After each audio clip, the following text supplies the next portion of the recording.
Mi novia me había plantado sin explicaciones. 2 días después, quien apareció en mi puerta fue su madre. Traía los ojos llenos de urgencia y una petición que jamás habría imaginado. Mi hija se va a enfadar muchísimo, pero necesito que me ayudes, me dijo. No era una reconciliación, era un secreto, y lo que sucedió después convirtió el que iba a ser el peor día de mi vida en el mejor. Me llamo Daniel. Hasta ese momento, mi vida era un desastre ordenado. Mi novia me había borrado del mapa sin avisar y yo seguía en shock. Su madre Carmen siempre fue impecable conmigo, pero que apareciera en mi puerta 2 días después resultaba absurdo. Necesito que me lleves a un sitio. Es un secreto. Y si Laura se entera, me mata, susurró. No era una trampa ni una broma, era una urgencia real. Lo que me pidió no era ilegal, pero sí impensable. Esa tarde descubrí que el favor era solo la llave para abrir una verdad que llevaba años escondida. Y lo que pasó después me cambió para siempre. Carmen no me pidió un favor cualquiera. Me pidió que la acompañara a una caja de seguridad que alquiló sin que su hija lo supiera. Ahí dentro había una verdad que llevaba más de una década enterrada y para sacarla necesitaba mi firma, mi presencia y mi silencio absoluto. Si Laura se enteraba, Carmen aseguró que no se lo perdonaría jamás. Pero el dolor de una madre que descubre algo indigno en su propia hija no se mide igual que el enfado de una hija a la que le ocultan una verdad. Me lo dijo apoyada en el marco de mi puerta, con las llaves de su coche en una mano y una carpeta vieja en la otra. Daniel, hay algo que debes ver con tus propios ojos, y cuando lo veas, entenderás que lo que voy a pedirte no es un capricho, es justicia. Era jueves por la mañana y yo aún llevaba puesta la misma sudadera de 2 días atrás, cuando Laura me había dejado delante de la cafetería donde solíamos desayunar. Sin escena, sin gritos. Se bajó del coche, me dio un beso en la mejilla y dijo que ya no sentía lo mismo, que necesitaba espacio, que yo era demasiado predecible. Mientras Carmen seguía de pie en el umbral, yo solo podía pensar en lo irónico de la palabra predecible y en cómo mi vida se había convertido en un bucle de platos sucios y WhatsApp sin respuesta. Acepté subir a su coche sin saber exactamente a qué. No era miedo, era supervivencia emocional. Llevaba 48 horas sintiéndome invisible. Carmen, en cambio, siempre me había visto. Era de esas mujeres que recordaban qué tipo de pan me gustaba, qué libro me había marcado y cómo me llamaban de pequeño en casa. Cuando Laura me presentó a sus padres 3 años atrás, Carmen me tendió la mano con una calidez que su hija jamás tuvo. Aquella noche cenamos en su casa y yo solté sin querer que de niño soñaba con tener un telescopio. Al día siguiente, Carmen me mandó un recorte de prensa sobre una exposición de astronomía. Laura se rió. Mi madre ya te ha fichado para la familia. Ni ella ni yo imaginábamos entonces que Carmen iba a ser la persona que realmente me tratara como a un hijo. El coche arrancó dirección a las afueras. Las calles del centro se convirtieron en naves industriales, luego en urbanizaciones con las persianas aún bajadas. Carmen conducía en silencio apretando el volante. A su lado, sobre el asiento, la carpeta. Le pregunté qué contenía. Me dijo que la abriera. Eran extractos bancarios. Movimientos de una cuenta que yo reconocí de inmediato. La cuenta conjunta que Laura y yo habíamos abierto para el viaje a Japón que nunca hicimos. Algo no cuadraba. La cuenta se cerró hacía 18 meses, oficialmente porque Laura dijo que necesitaba reorganizar sus ahorros. Yo me fié. Aquellos papeles probaban que la cuenta no se cerró. Se vació en 7 transferencias idénticas hacia un número que no era el mío. Sumaban más de 12.000 euros. Mi garganta se secó. Carmen no es lo único, dijo. Lo peor no es que te robara, Daniel. Lo peor es a quién se dio. Giró el coche hacia un camino de tierra junto a una nave de autoservicio de almacenaje. Aparcó, apagó el motor y se quedó agarrada del volante. Esa persona no te odiaba a ti. Me odiaba a mí. Y usó a mi hija para hacerme daño. No entendía nada. Carmen se giró hacia mí con los ojos vidriosos y pronunció un nombre que jamás habría esperado. El nombre del hermano mayor de Laura, Andrés, que supuestamente vivía en Londres desde hacía 6 años. Aquel hombre, a quien yo solo había visto en fotos familiares descoloridas, no estaba en el extranjero. Estaba a 40 minutos de allí, y cada uno de mis euros había financiado su silencio. No podía respirar. Yo le había prestado dinero a Laura para la entrada del piso, para sus cursos de marketing, para cubrir una baja médica que jamás pidió realmente. Ella siempre tenía una emergencia, y yo, el predecible Daniel, firmaba sin hacer preguntas. Carmen bajó del coche y me pidió que la acompañara dentro de la nave. El guarda nos franqueó el paso después de que ella mostrara una llave numerada. Recorrimos un pasillo estrecho, lleno de cajas y muebles cubiertos de polvo. La unidad 214 estaba al fondo. Carmen abrió el candado, levantó la persiana metálica y encendió una luz fluorescente que titiló antes de estabilizarse. Lo que había dentro me heló. Montones de ropa nueva con etiquetas, electrodomésticos aún sin abrir, un colchón viscoelástico envuelto en plástico y apiladas en una esquina, cartas manuscritas dirigidas a un tal papá que empecé a leer sin permiso. Eran de Laura. Las fechas me indicaron que las escribió durante nuestra relación. En ellas se deshacía en disculpas por haberme engañado, por haber fingido un embarazo una vez, por haberme sacado hasta el último céntimo siguiendo órdenes de su hermano.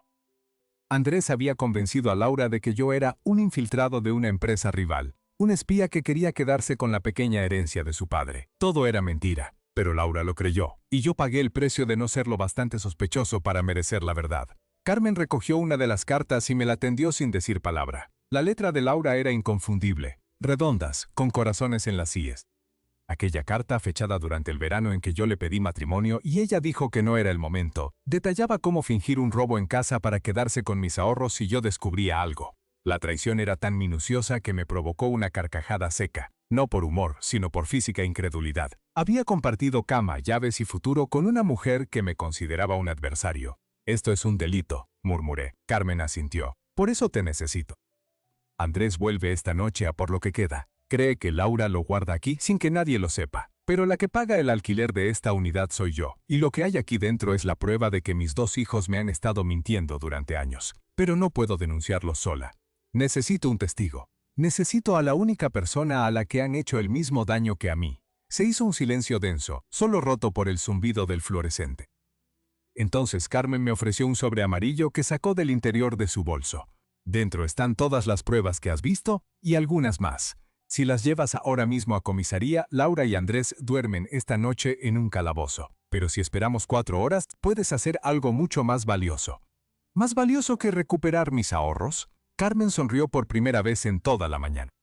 Andrés va a organizar una fiesta de bienvenida sorpresa para su hermana en casa de unos amigos. Cree que yo no lo sé. A las 9 de la noche Laura estará allí, delante de medio centenar de personas que creen que es una triunfadora, y tú vas a estar invitado.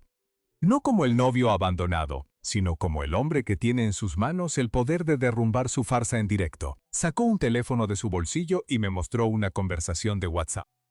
Era un grupo donde los amigos de Laura organizaban el evento. Carmen estaba dentro con un número falso. He esperado mucho tiempo para ver la cara de mi hija cuando entienda que el hombre al que despreció es el único que puede salvarla o condenarla. Pero no lo haré por venganza. Lo haré porque una madre debe mostrarle a sus hijos el límite que no se cruza. Y yo quiero que seas tú quien sostenga el sobre cuando crucemos esa puerta. El fluorescente parpadeó de nuevo.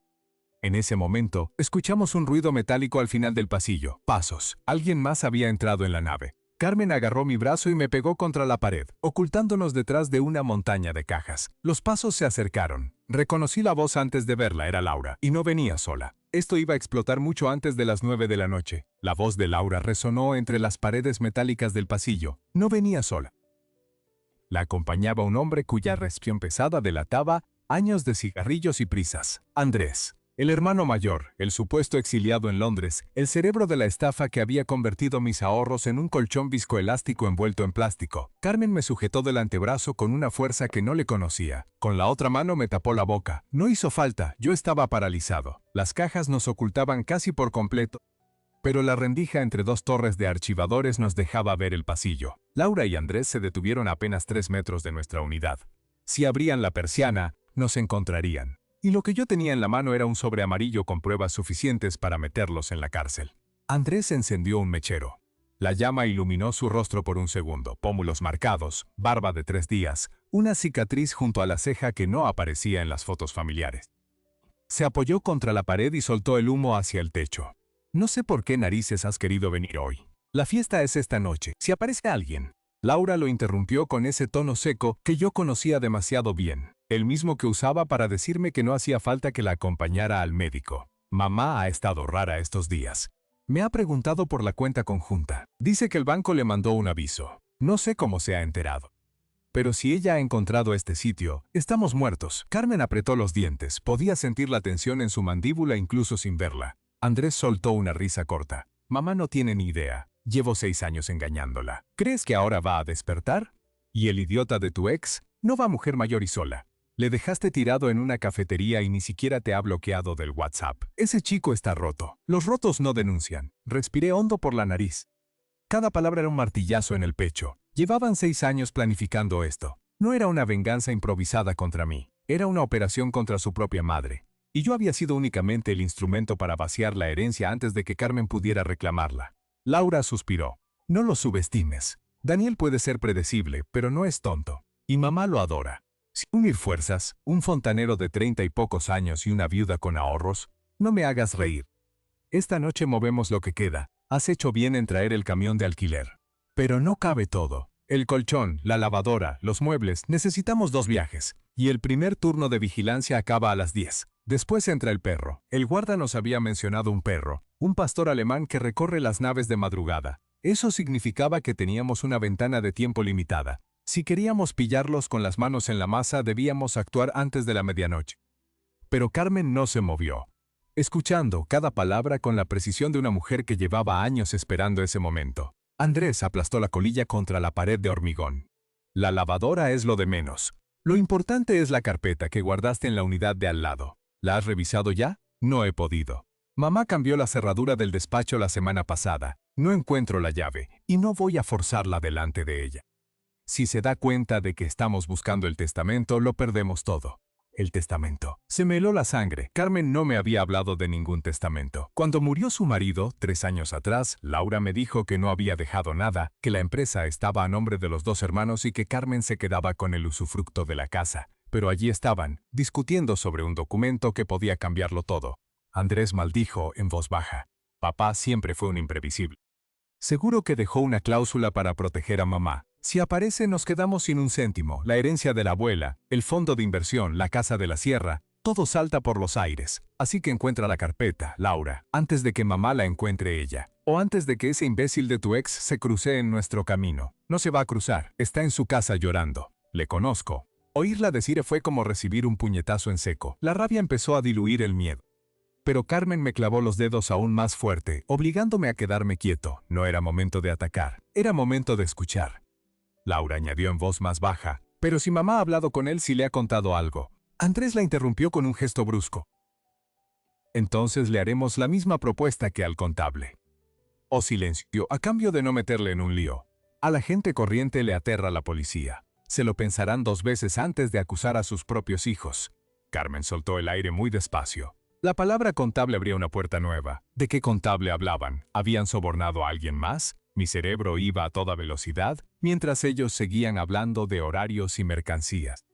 La unidad de al lado, dijo Laura, contenía los documentos originales. Nosotros estábamos en la 200, a 213 era la contigua, y Carmen ni siquiera había mirado allí. De repente Andrés se incorporó. Vámonos, enséñamelo de la otra unidad. Quiero verlo con mis propios ojos antes de que venga el camión. Los pasos se dirigieron hacia la puerta contigua. Oímos cómo Laura introducía una llave, la misma llave que Carmen me había enseñado en el coche, pero correspondiente a la unidad vecina. Una persiana metálica se elevó con un chirrido. La luz de la 213 se encendió. Desde nuestra posición, si nos asomábamos apenas por el borde de la entrada, podríamos ver su interior. Carmen me soltó y señaló hacia el fondo de nuestra unidad. Había una pequeña trampilla de ventilación que comunicaba ambos habitáculos, cubierta por una rejilla oxidada. Me indicó que me acercara en silencio. El corazón me golpeaba en las sienes. Me agaché tras una estantería y pegué el oído a la rejilla. Ahí está, dijo Laura, la carpeta azul, cartas notariales, el acta de la reunión, la declaración de herederos, todo lo que papá escondió antes de morir. Andrés soltó una risa áspera. El muy cabrón nos dejó fuera. Mira aquí, la cláusula de desheredación. Si mamá demuestra ante notario que hemos cometido estafa o alzamiento de bienes, pierde toda obligación de dejarnos la legítima, y además recupera todos los regalos. Esto es una bomba. Laura cerró la carpeta con fuerza. Pues hazla desaparecer. Quémala, tírala al mar, lo que sea. Pero no podemos seguir así. No podemos quemarla porque hay copias. Papá era abogado, ¿recuerdas? Sabía lo que hacía. Seguro que hay una copia en el despacho y otra en alguna notaría amiga. La única manera de anular esto es demostrar que mamá no está capacitada, que es una incompetente, que ha sido influenciada, o que ha cometido un delito. ¿Y cómo hacemos eso? Andrés guardó silencio unos segundos, luego su voz sonó más fría que nunca. Usando a Daniel. Si logramos que él firme algo, un documento que la incrimine, o un testimonio grabado, podemos hacerle creer que mamá le utilizó para vengarse de ti, y luego le ofrecemos un trato. Él dice que Carmen le obligó a espiarnos, nosotros nos libramos, y ella pierde la capacidad legal de administrar la herencia. Laura rió nerviosa. Eso es absurdo. Daniel no va a traicionarla. Siempre la ha adorado. Justo por eso. Porque si cree que a mamá le va a pasar algo peor, será capaz de cualquier cosa con tal de protegerla. Tú misma me dijiste que es predecible. Pues predice esto. Le dices que ha amenazado con denunciar a mamá por apropiación indebida, con testigos falsos si hace falta. Le ofreces un intercambio, su silencio a cambio de la carpeta. Y si no acepta, le metemos en el mismo saco. Carmen temblaba a mi lado. La rabia y el miedo se mezclaban en sus ojos. Pero lo más aterrador no era el plan de Andrés. Lo más aterrador era que ese plan se basaba en una mentira que yo no podría desmontar sin las pruebas que tenía en el sobre amarillo. Si ellos quemaban la carpeta, se perdía la única copia física. Y si yo no grababa aquella conversación, todo sería mi palabra contra la suya. Entonces recordé mi teléfono. Estaba dentro del bolsillo, en modo avión desde que entramos. Lo saqué con cuidado, bajé el brillo al mínimo y abrí la grabadora. El micrófono captaría el sonido ambiente a través de la rejilla. Acerqué el dispositivo todo lo que pude. La voz de Andrés seguía detallando cómo manipularían a Carmen y cómo me utilizarían a mí como chivo expiatorio. De pronto, Laura preguntó, ¿y si Daniel no se deja? ¿Y si ya ha hablado con mamá y lo sabe todo? Andrés respondió con una seguridad aterradora. Entonces no le quedará más remedio que callarse. Porque tengo una foto que lo destruiría. La tomé hace 2 años, en la cena de Nochebuena. Mamá le dio un beso en la mejilla cuando él le arregló el reloj. Nada fuera de lugar, pero si yo se la enseño a un juez diciendo que tenían una relación secreta desde antes de que rompieras con él, el escándalo será tan grande que mamá perderá hasta la respetabilidad. Y él perderá su trabajo, su reputación y cualquier credibilidad como testigo. Carmen ahogó un gemido. Aquella fotografía existía. La recordaba. Fue una noche en la que Laura estaba borracha en el sofá y yo ayudé a Carmen con la pulsera del reloj. Ella me dio un beso en la mejilla agradecida. Un gesto limpio, familiar. Laura no dijo nada durante unos segundos, luego soltó un suspiro. Vale, hagámoslo. Pero esta noche le pido a Daniel que venga a la fiesta. Le diré que quiero hablar, que estoy arrepentida. Si aún siente algo por mí, vendrá. Y si no, iré a buscarlo yo misma. Mi estómago dio un vuelco. Iban a invitarme a mi propia trampa. No sabían que yo ya estaba dentro del juego, que Carmen y yo teníamos las pruebas. Que llevaba 10 minutos grabándola a su madre. Andrés apagó la luz de la 213 y cerró la persiana. Laura guardó la carpeta azul en una mochila. Oímos sus pasos alejarse hacia la salida. El motor de un coche arrancó fuera luego. Silencio, solo el zumbido del fluorescente y mi corazón desbocado. Carmen me miró, estaba pálida, pero no lloraba. Lo has grabado todo, susurró. Asentí. Todo, incluida la amenaza de la fotografía. Eso los destruye. Pero aún nos faltan las copias del testamento. Y ahora sé dónde está la carpeta azul. Tengo que recuperarla antes de que la quemen. ¿Y si la han cogido ya? Carmen negó. No. La vi guardarla en la mochila, pero Laura ha olvidado algo. Su teléfono se ha quedado encima de la caja de herramientas de la unidad de al lado. Lo he visto brillar cuando se han ido. Volverá en cualquier momento. Y cuando lo haga, me va a encontrar cara a cara. En ese instante, la puerta de la nave se abrió de nuevo. Unos pasos rápidos y nerviosos avanzaron por el pasillo. Laura, sola, había vuelto a por el móvil, pero esta vez Carmen no se escondió. Se levantó, se sacudió el polvo de la blusa y caminó hacia la entrada de la unidad. Me quedé atrás, con el teléfono aún grabando. Laura se detuvo en seco al ver la silueta de su madre bajo la luz del pasillo. Abrió la boca para hablar, pero Carmen alzó una mano y le mostró la llave de la unidad 213, la misma que Laura creía perdida. Hija, dijo Carmen con una calma que helaba la sangre, creo que tú y yo tenemos que hablar de tu padre, y de lo que realmente dice su testamento. Laura palideció. La carpeta azul estaba en el suelo, junto a la mochila, y a partir de ese instante cualquier intento de manipulación se acabó. La guerra había empezado. Laura se quedó paralizada bajo la luz del pasillo, con los ojos fijos en la llave que su madre sostenía como si fuera un arma diminuta. La carpeta azul seguía tirada junto a la mochila, a menos de 1 metro de sus pies. Podría haberla agarrado y salir corriendo. Podría haber llamado a Andrés y pedirle refuerzos. Pero no hizo nada de eso, porque Carmen no la estaba acusando con gritos ni con lágrimas. La estaba observando con una serenidad que desarmaba cualquier defensa. Hija, repitió Carmen en voz baja, llevo meses esperando este momento. Sabía que vendrías hoy. Sabía que Andrés te acompañaría. Y sabía que intentaríais destruir lo que vuestro padre dejó escrito para protegerme. Laura dio un paso atrás, pero su espalda chocó con la pared metálica del pasillo. Mamá, no entiendes nada. Papá estaba enfermo cuando redactó ese testamento. Lo convenciste para que nos dejara fuera. Tú siempre lo manipulaste. Carmen soltó una carcajada breve y triste. ¿Manipularlo? Tu padre era abogado, Laura. Llevaba 40 años redactando testamentos. Nadie lo manipulaba. Fue él quien descubrió antes de morir que Andrés había falsificado su firma en un poder notarial, y que tú lo sabías, por eso os desheredó. No por mí, por él. Porque vio lo que estabais haciendo con su empresa, con sus ahorros, con todo lo que construyó. Yo seguía agazapado dentro de la unidad 214 con la grabadora del teléfono aún activa. Cada palabra me llegaba filtrada por la rejilla de ventilación, y aunque el encuadre visual era limitado, la tensión se filtraba por cada milímetro del aire. Laura parpadeó rápido, como si procesara mal el cambio de papeles. Siempre había creído que su madre era una mujer ingenua, fácil de engañar, una ama de casa que firmaba documentos sin leer. Esa imagen se estaba resquebrajando. Papá no pudo descubrir nada. Andrés se ocupó de todo. El contable nos ayudó a desviar fondos durante años sin saltar a ninguna alarma. Aquel poder notarial era impecable. Carmen negó con la cabeza. El contable está en paradero desconocido desde hace 2 semanas. No te lo ha dicho Andrés. Desapareció con una parte del dinero.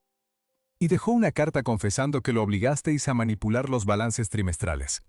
Esa carta está ahora mismo en el despacho del fiscal, junto con una copia del testamento.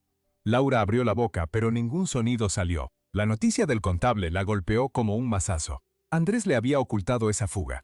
Esa pequeña fisura entre los hermanos lo cambiaba todo. Carmen se acercó un paso más. Vuestro plan se está desmoronando, hija. Andrés te ha utilizado igual que me utilizó a mí y a Daniel. Él no quiere salvaros a los dos. Quiere salvarse él. Y si tiene que sacrificarte, lo hará. Como ya hizo cuando os pedí que cuidarais de vuestra abuela y él se gastó su herencia en un coche deportivo a tu nombre. Como hizo cuando te pidió que abrieras la cuenta conjunta con Daniel y vaciases sus ahorros. Todo está documentado. Todo está en manos de la justicia. Laura resbaló por la pared hasta quedar en cuclillas. Las manos le temblaban. No era la mujer que me había dejado en la cafetería con la frialdad de quien apaga un interruptor. Era una niña asustada que acababa de descubrir que su hermano era un depredador y ella la carnada. Pero la foto, balbuceó. Andrés dijo que si aparecía la carpeta, utilizábamos la foto. Podemos destruirlos a ti y a Daniel. Podemos hacer que parezca que teníais una aventura. Carmen se agachó frente a ella con una calma que a mí me helaba los huesos. Enséñame la foto, Laura. Enséñamela ahora mismo. Laura rebuscó en el bolsillo de su chaqueta y sacó un teléfono que no era el suyo. Era el de Andrés, que había olvidado recoger antes de irse. Desbloqueó la pantalla con un patrón que conocía de memoria y abrió la galería. Buscó durante unos segundos y frunció el ceño. Luego buscó de nuevo, cada vez más nerviosa. No está. La tenía aquí. Andrés la guardaba en una carpeta protegida. Él me la enseñó esta mañana. Carmen sonrió por primera vez desde que empezó aquella pesadilla. Andrés borró la foto anoche. Me la envió por error a mi número en un mensaje que decía prueba para mañana. Supongo que llevaba demasiado whisky encima. Y yo, como buena madre preocupada, hice una copia de seguridad antes de que se diera cuenta. Esa foto ya no sirve para nada. Ahora la tiene mi abogado. Y viene acompañada de una declaración jurada mía, explicando exactamente quién la tomó, cuándo y por qué es una prueba de vuestro intento de extorsión, no de mi honor. La trampa se había vuelto del revés. Andrés, con su arrogancia, no solo había dejado un teléfono olvidado en la unidad, sino que había enviado la única prueba que podía destruir a Daniel, a quien más quería protegerlo. Laura se derrumbó por completo. Las lágrimas empezaron a rodar por sus mejillas. Mamá, yo no quería hacerte daño. Andrés me dijo que papá te había dejado sin nada, que la herencia era nuestra por derecho. Que solo era cuestión de tiempo, que tú nos apartaras y te quedaras con todo. Me convenció de que Daniel era un peligro, que estaba de tu lado, que iba a denunciarnos. Yo solo quería protegerme. Carmen le acarició la mejilla con una ternura inesperada. Lo sé. Eras una niña cuando tu hermano empezó a manipularte. Tu padre lo sabía. Por eso no te desheredó del todo. Dejó una cláusula de rehabilitación. Si cooperabas con la investigación, si entregabas a Andrés y devolvías el dinero a Daniel y a las cuentas de la empresa, podías recuperar una parte de tu legítima. Pero tenías que hacerlo antes de que se presentaran cargos. Y esa ventana se cierra mañana a las 12 del mediodía. Laura se quedó en silencio, con los ojos hinchados y la respiración entrecortada. Desde mi escondite, vi cómo se debatía entre el miedo a su hermano y el amor desesperado hacia su madre. La oferta de Carmen no era un perdón completo, pero era una salida digna, y Laura lo sabía. Finalmente asintió muy despacio. ¿Qué tengo que hacer? Carmen le tendió la mano y le ayudó a levantarse. Primero, darme la mochila con la carpeta azul. Segundo, llamar a Andrés y decirle que te has arrepentido, que no quieres seguir con el plan, que no irás a la fiesta. Tercero, venir conmigo ahora mismo a comisaría y entregar tu declaración voluntaria. Si lo haces, el fiscal apreciará la colaboración. Si no, mañana presentaré yo la denuncia formal con todas las pruebas, incluida la grabación de tu conversación con Andrés hace unos minutos. Laura se giró hacia la unidad 214. Supo de inmediato que yo estaba allí. Pero no dijo nada. Quizás porque entendió que la grabación no era un acto de venganza, sino una tabla de salvación para ella si decidía confesar. O quizás porque ya no le quedaban fuerzas para luchar más. Carmen me llamó en voz alta. Daniel, puedes salir. Ya está. Salí del escondite con el teléfono en la mano y la grabadora aún funcionando. Laura me miró con una mezcla de vergüenza y alivio. No hubo disculpas. Solo un reconocimiento mudo de que yo era la única persona a la que había traicionado sin motivo real. Y de que, a pesar de todo, seguía allí sosteniendo un sobre amarillo que podía mandarla a la cárcel o salvarla del todo. Daniel dijo sin atreverse a levantar la voz. Yo no sé si algún día podrás perdonarme. No se trata de perdonar, respondí con más calma de la que creía posible. Se trata de que tu madre está ofreciéndote una salida que Andrés nunca te dará. Él te sacrificará en cuanto las cosas se pongan feas. Esta noche en la fiesta se iba a asegurar de que tú cargaras con toda la culpa mientras él escapaba con lo que quedara. Lo oí. Lo tengo grabado. Laura se secó las lágrimas con el dorso de la mano y asintió. Llamaré a Andrés ahora mismo. Le diré que no voy, pero él vendrá a buscarme. No se rendirá tan fácilmente. Carmen recogió la mochila y la carpeta azul del suelo. Que venga. Mejor. Así podremos entregarlo todo junto. Pero necesito que confíes en mí, Laura. Si en algún momento flaqueas, todo se vendrá abajo. Y esta vez yo no podré protegerte. Nos dirigimos los tres hacia la salida de la nave. El guarda nos miró con extrañeza, pero no preguntó nada. Carmen le dio las gracias con un billete y le pidió que no dejara entrar a nadie más durante las próximas 2 horas. El hombre asintió sin saber muy bien a qué se enfrentaba. Fuera. La luz de la tarde nos golpeó con una intensidad casi violenta. El cielo estaba despejado y el calor del asfalto subía en ondas. Entramos en el coche de Carmen. Laura en el asiento trasero, yo en el copiloto, Carmen al volante. No pusimos música ni hablamos durante los primeros 10 minutos. La tensión era un bloque sólido dentro del habitáculo. Entonces Laura marcó el número de Andrés en el teléfono de su madre. El manos libres dejó oír los tonos hasta que una voz grave respondió con una mezcla de prisa y fastidio. ¿Mamá? ¿Por qué llamas desde el número de Laura? Sabía yo que estabas tramando algo. Carmen respondió sin perder la calma. Estoy con ella, y también con Daniel. Hemos encontrado la unidad, Andrés. Hemos encontrado el testamento.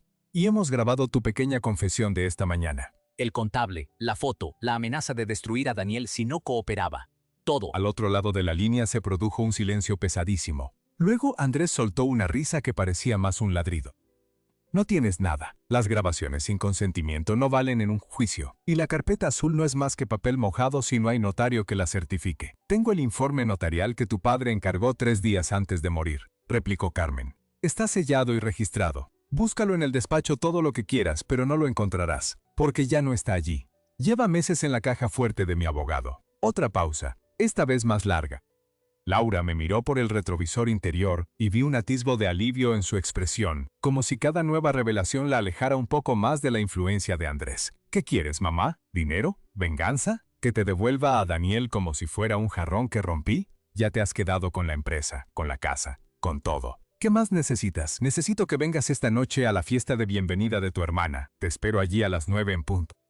Delante de todos sus amigos y de sus compañeros de trabajo. Y cuando llegues, pediré a Laura que lea en voz alta el acta de desheredación que tu padre redactó. Y después, si te queda un mínimo de dignidad, podrás explicarles a los invitados por qué arruinaste a tu propia familia durante 6 largos años. La línea se cortó de golpe. Andrés había colgado. Pero todos sabíamos que asistiría, no porque quisiera dar explicaciones, sino porque no soportaba la idea de ser humillado públicamente sin presentar batalla. Y esa batalla, a sus ojos, aún no estaba perdida. Carmen giró el coche hacia la comisaría central. Necesitábamos presentar la declaración de Laura antes de que Andrés tomara represalias, pero cuando doblamos la última esquina, vimos algo que nos heló la sangre. El coche de Andrés estaba aparcado frente a la puerta principal del edificio, y él, de pie junto al capó, charlaba animadamente con un agente uniformado. Llevaba una carpeta en la mano, una carpeta idéntica a la que Carmen acababa de recuperar. No era la azul, era una roja. Y yo la reconocí de inmediato. Era la que contenía los papeles falsos con los que había intentado empadronarse en Londres 6 años atrás.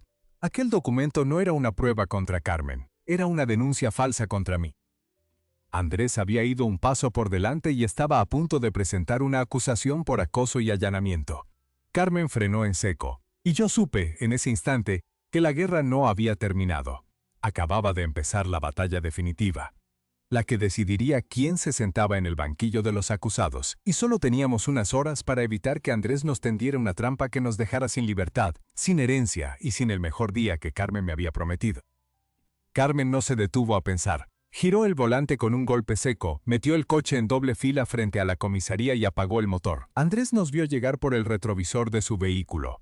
Su expresión mutó en una mueca de incredulidad y rabia contenida. Llevaba la carpeta roja bajo el brazo, la misma que contenía la denuncia falsa por acoso y allanamiento con la que pretendía neutralizarme antes de que pisáramos el interior del edificio. Pero Carmen tenía algo que Andrés ignoraba. 10 minutos antes, mientras Laura lloraba en el asiento trasero, ella había enviado un mensaje de texto al número del comisario de guardia, un hombre con el que su difunto marido había casado durante años. El mensaje decía escuetamente: «El hijo que denuncié por fraude está en la puerta. Voy a entrar. Tengo testigos, grabaciones y el testamento original». Laura bajó del coche con las piernas temblorosas. Carmen la tomó del brazo y me hizo un gesto para que la siguiera. Entramos en la comisaría justo cuando Andrés le entregaba la carpeta roja a un agente de recepción y empezaba a recitar su guión aprendido. «Este hombre lleva meses acosando a mi hermana. Allanó nuestra unidad de almacenaje esta mañana. Tengo testigos que lo vieron merodeando con herramientas. Y ahora ha manipulado a mi madre para que le dé acceso a documentos familiares. Exijo que se le detenga de inmediato». El agente me miró. Luego miró a Carmen. Luego a Laura, que permanecía en silencio con los ojos clavados en el suelo. Antes de que yo pudiera abrir la boca, Carmen dio un paso al frente y depositó su propio teléfono sobre el mostrador, con la pantalla aún encendida mostrando el historial de mensajes con su abogado. «Agente», dijo con voz pausada, «ese señor que tiene delante es mi hijo Andrés. Lleva 6 años estafando a esta familia junto con mi hija, que acaba de presentar una declaración voluntaria de colaboración. En este teléfono hay una grabación de audio donde ambos planean cómo incriminarme a mí y a Daniel, el joven al que acaba de acusar falsamente. Y en la carpeta que yo sostengo está el testamento original de mi marido, que los deshereda por falsificación de firma y alzamiento de bienes. Le ruego que escuche antes de tramitar ninguna denuncia». El agente parpadeó. Andrés intentó intervenir, pero el hombre levantó una mano y le pidió que se sentara en el banco del pasillo. Luego llamó al comisario por el teléfono interno. En menos de 2 minutos, un hombre alto y canoso apareció por la puerta trasera, saludó a Carmen por su nombre y nos condujo a una sala de reuniones. Lo que sucedió a continuación fue una lección de cómo la verdad, cuando está bien documentada, aplasta cualquier mentira. El comisario escuchó primero la grabación que yo había tomado en la nave. Cada palabra, cada amenaza, cada detalle del plan de Andrés resonó en aquella sala pequeña y sin ventanas. Luego pidió a Laura que explicara, punto por punto, cómo su hermano la había manipulado desde los 18 años, cómo habían vaciado la cuenta conjunta con mis ahorros y cómo habían intentado destruir la herencia de Carmen. Laura habló con la voz entrecortada, pero no se saltó nada. Confesó lo del falso embarazo, lo de la mudanza frustrada, lo de la fiesta de esta noche y el papel que debía desempeñar para atraerme a la trampa. A cada revelación, el rostro de Andrés se descomponía un poco más. Intentó levantarse 2 veces, pero un agente le indicó que permaneciera sentado. Cuando Laura terminó, el comisario pidió que le entregáramos la carpeta azul. Carmen la abrió despacio y extrajo el acta notarial. El sello, las firmas, la fecha. Todo era auténtico. Incluía una cláusula manuscrita que el marido de Carmen había añadido personalmente. Si alguno de mis hijos intenta impugnar este testamento con testigos falsos o denuncias simuladas, quedará automáticamente inhabilitado para recibir cualquier de la sociedad conyugal y su parte se destinará íntegramente a Carmen. Esa cláusula cambiaba el tablero por completo. Andrés, al presentar una denuncia falsa contra mí, no solo se incriminaba a sí mismo, sino que activaba automáticamente la cláusula de inhabilitación. Incluso si lograba esquivar la cárcel, no vería ni un céntimo de la herencia. Su plan había sido su sentencia. Andrés lo entendió en ese instante. Se llevó las manos a la cabeza y soltó una carcajada hueca. «Esto no es justicia. Esto es una venganza disfrazada. Mi padre nunca me quiso, y mi madre siempre prefirió a sus yernos imaginarios antes que a su propio hijo». Carmen no respondió con rabia, solamente lo miró con una mezcla de pena y firmeza. «Tu padre te quiso hasta que descubrió que falsificaste su firma, y yo te he querido incluso mientras vaciabas mis cuentas. Pero el amor no es impunidad. Lo siento, hijo. Hoy se acaba». El comisario ordenó la detención preventiva de Andrés por presuntos delitos de estafa, falsedad documental, extorsión y denuncia falsa, mientras los agentes lo esposojos con un odio tan puro que casi dolía físicamente. «Tú no eres nadie», me escupió entre dientes. Un fontanero que cree que arreglar tuberías le da derecho a sentarse en la mesa de mi familia. Cuando salga de aquí, te buscaré. Carmen se interpuso entre nosotros.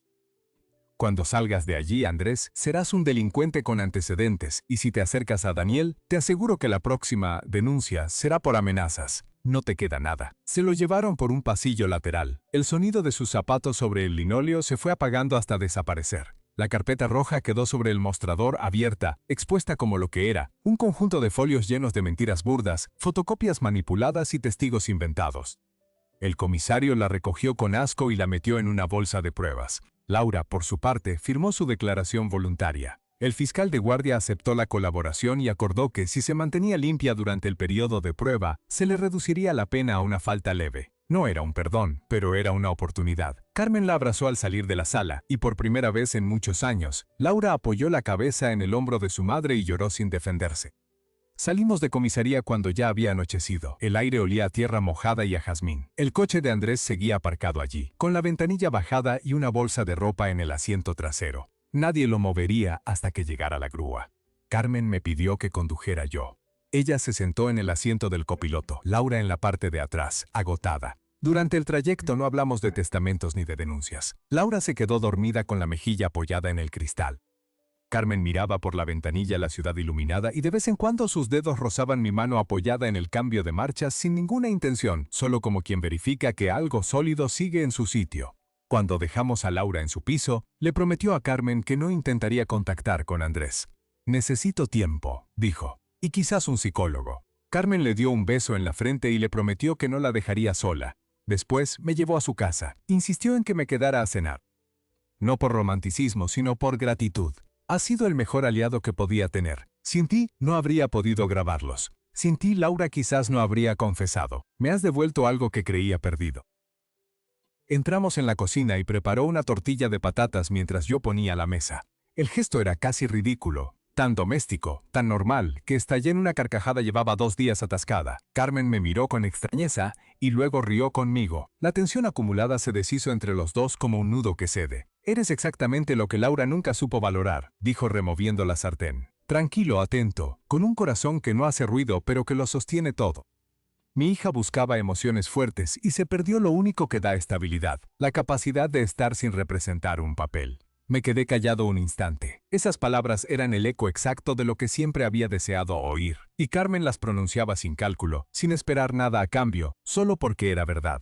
«No sé qué voy a hacer ahora», admití. «Mi relación ha terminado, mis ahorros están bloqueados hasta que el fiscal los libere, y el futuro que tenía planeado se ha esfumado». Carmen apagó el fuego y se giró hacia mí. «Lo sé, pero tienes algo que Andrés y Laura nunca tendrán. Una historia limpia. Y a partir de mañana tendrás tus ahorros de vuelta. Hablé con el banco esta tarde. La cuenta conjunta está congelada desde que presenté el acta notarial. En cuanto el juez lo ratifique, todo el dinero volverá a ti. Con intereses. Mi marido lo dejó previsto para casos como este. Hay una partida reservada para indemnizar a las víctimas de sus hijos. Estás protegido». Aquello sí que no lo esperaba. Se me empañaron los ojos y no pude disimularlo. Carmen se acercó y me posó una mano en el hombro. Un contacto leve, cálido, que no pedía nada. «Quédate a cenar», repitió, «y luego, si quieres, podemos sentarnos en el porche y mirar las estrellas. Me dijiste una vez que de niño soñabas con un telescopio. Pues resulta que yo guardo uno en el desván desde que murió mi tío. Es antiguo, pero funciona. Esta noche no hay nubes. Podríamos estrenarlo juntos». Esa invitación no era una cita. Era algo más valioso. Era la promesa de que aquel día, el peor de mi vida en apariencia, podía convertirse en el mejor si yo aceptaba que el cariño verdadero a veces llega disfrazado de madre de tu ex, de mujer valiente, de persona que te ve sin necesidad de cambiarte. A las 11 de la noche estábamos los dos en el jardín trasero, junto a la cerca que Carmen me había pedido arreglar tiempo atrás, apuntando el telescopio hacia Saturno. La tortilla reposaba en la cocina. Laura dormía en su piso. Andrés pasaba su primera noche en un calabozo, y yo, por primera vez en años, sentía que no era el hombre al que dejan por predecible, sino el hombre al que eligen por ser refugio. Ese fue el mejor día, no porque ganara una batalla legal ni porque recuperara mi dinero. Fue el mejor día porque entendí que había alguien dispuesto a luchar por mí con la misma intensidad con la que yo siempre había luchado por los demás. Y que esa persona llevaba años cerca, cocinando lento, esperando el momento justo para demostrarlo. A veces me pregunto qué habría ocurrido si Carmen no hubiera llamado a mi puerta aquella mañana, si yo me hubiera quedado encerrado en casa, lamiéndome las heridas, convencido de que Laura tenía razón y de que mi tranquilidad era un defecto imperdonable. Probablemente Andrés se habría salido con la suya. Habría quemado el testamento, habría arruinado a su madre y me habría utilizado una vez más como chivo expiatorio. Pero no ocurrió, porque alguien decidió no rendirse. Alguien vio en mí algo que yo mismo había olvidado, que la fiabilidad no es aburrimiento, que la paciencia no es debilidad, y que estar presente cuando otros desaparecen es la forma más silenciosa y poderosa del amor. Aquel jueves, mientras Saturno recortaba sus anillos en la lente del viejo telescopio del desván, entendí que el mejor día no fue el del triunfo legal ni el de la venganza. Fue el día en que dejé de pedir permiso para ser valioso. Laura buscaba emociones fuertes y despreció la paz. Andrés buscaba dinero rápido y despreció la honestidad. Pero Carmen, con una tortilla de patatas y una conversación sin filtros, me devolvió algo que excede cualquier cuenta bancaria. La certeza de que ser refugio para alguien no es poca cosa, sino un privilegio. Esta historia no habla de relaciones prohibidas ni de traiciones vulgares. Habla de las máscaras que usamos para justificar nuestras decisiones. Laura me llamó predecible porque tenía miedo de ser ordinario. Andrés me despreció porque mi simple presencia amenazaba su plan. Y yo permití que esas voces definieran mi altura hasta que una mujer valiente me recordó que quien te ve de verdad no necesita que hagas ruido para escucharte. Hoy, meses después, Carmen y yo seguimos en contacto. No somos pareja en el sentido convencional, pero sí somos familia en el sentido profundo. Dos personas que se eligen, se cuidan y se respetan sin pedir nada a cambio. Laura está haciendo terapia y devuelve poco a poco lo que puede. A veces me escribe para preguntarme si estoy bien, y aunque no hemos retomado la amistad, ya no hay veneno entre nosotros. A Andrés lo condenaron por estafa y falsedad documental. La cláusula de desheredación se cumplió íntegramente. Carmen donó parte de esa herencia a una fundación de apoyo a víctimas de fraudes familiares, y con el resto montó un pequeño taller de cerámica en el garaje que hoy da empleo a 4 vecinas del barrio. Cada vez que paso por delante de aquella cerca que reparé esa semana, veo la tabla más clara, la que nunca encajó del todo con el resto, y siento gratitud. Porque me recuerda que las cosas rotas pueden volver a unirse si alguien se toma la molestia de usar los tornillos adecuados. Y que a veces, las peores traiciones abren la puerta a las alianzas más inesperadas. Ahora te pregunto a ti, que estás al otro lado de la pantalla. ¿Alguna vez te han menospreciado por ser demasiado tranquilo, demasiado amable, demasiado constante? ¿Has sentido que alguien aprovechaba tu bondad para su propio beneficio mientras te llamaba aburrido? Cuéntame tu historia en los comentarios. Quiero leerte. Y si este relato te ha tocado de alguna forma, deja un like, compártelo con esa persona a la que siempre dan por sentada, y suscríbete para más historias donde la vida, a veces, da giros que ni el mejor guionista podría imaginar. Nos vemos en el próximo.